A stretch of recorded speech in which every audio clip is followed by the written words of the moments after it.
The sun had barely risen over Tenerife when news began to circulate that Spanish authorities were finally ready to release the body of Jay Slater, the 19-year-old British teenager whose disappearance and tragic death captured international attention.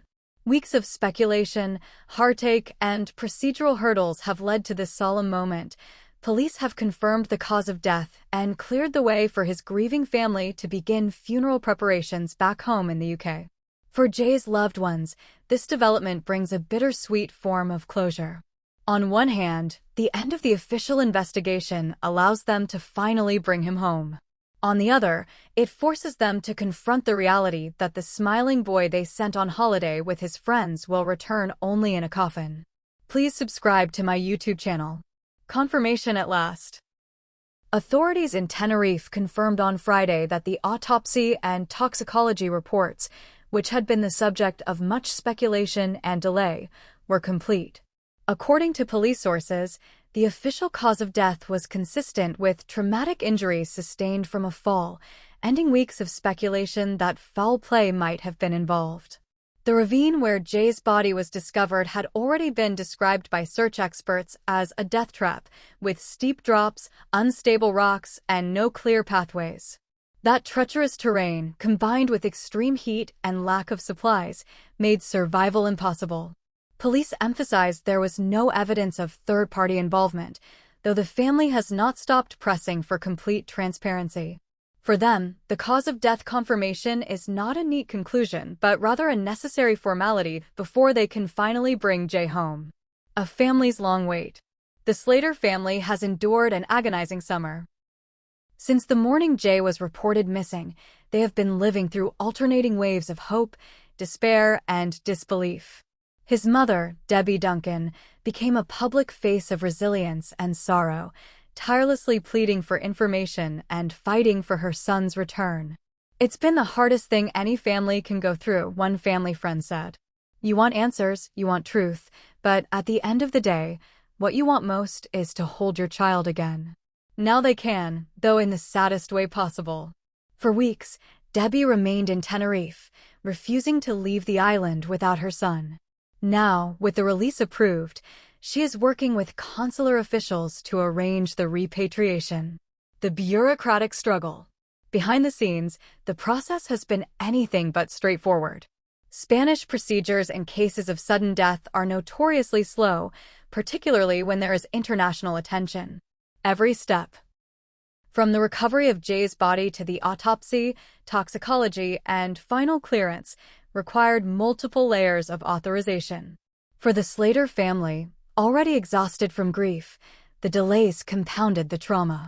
They wanted Jay's body flown back with them when they returned home last month, but complex paperwork and the pending investigation made that impossible. Instead, they were forced to leave without him, an unbearable decision that left Debbie shattered. Please subscribe to my YouTube channel. "It broke her heart," said a family spokesman. She begged them to let her bring him home on her flight. To leave without him felt like losing him all over again. Now, after weeks of agonizing patience, the paperwork is stamped and the arrangements can begin. Preparing for the final goodbye. Back in the UK, Jay's family is turning their attention to the heartbreaking task of planning his funeral. His friends and relatives are determined to give him the send-off he deserves, as Debbie has said repeatedly. Community support has been overwhelming. A GoFundMe campaign set up in the days after Jay went missing raised more than £60,000, with donations pouring in from strangers touched by the story of a teenager who left home for a sunny holiday and never returned. Those funds will now go towards covering repatriation costs, funeral expenses, and a lasting memorial. The funeral is expected to draw hundreds, if not thousands, of mourners.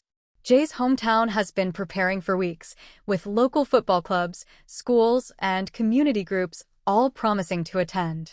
"He was a lad who always had a smile," one former coach said. "Everyone who knew him loved him. We'll be there for him and for his family." A town in mourning. In Jay's hometown, grief has been palpable.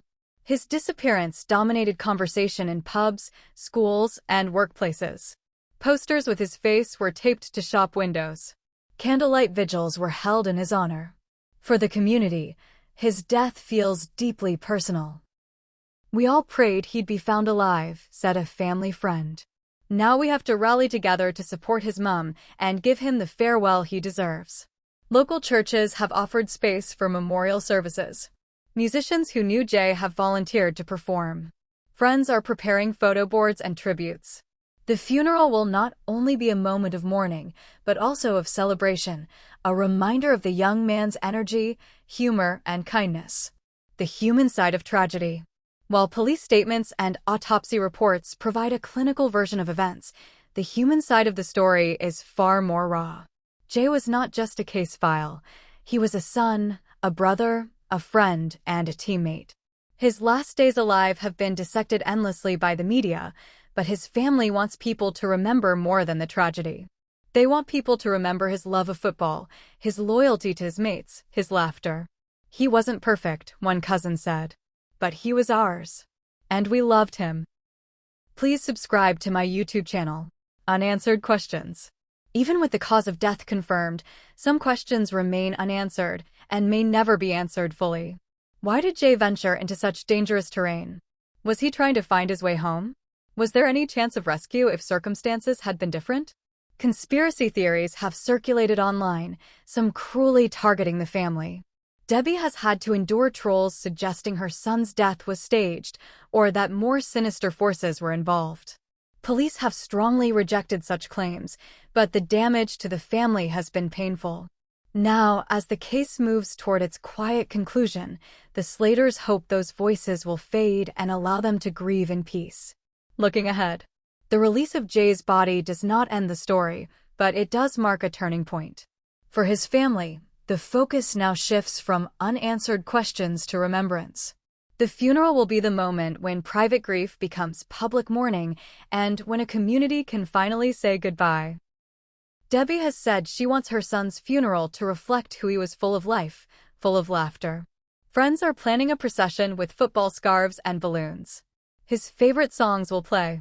And when the final goodbyes are said, the town will fall silent in respect. A lasting legacy. Though Jay's life was cut short, those who loved him are determined his legacy will live on. Discussions are already underway about establishing a community fund in his name, possibly to support search and rescue charities or young footballers in his hometown. "He was always helping people," said one friend. "This way, even though he's gone, he'll keep helping." Conclusion. As Spanish authorities release Jay Slater's body to his family, the long and painful wait nears its end. A grieving mother will finally bring her boy home. A town will gather to remember him. And a family, though shattered, will begin the slow process of healing. The questions, the speculation, the bureaucracy. All of it now gives way to something simpler, something eternal: love, memory, and farewell. For the Slater family, closure will not mean forgetting.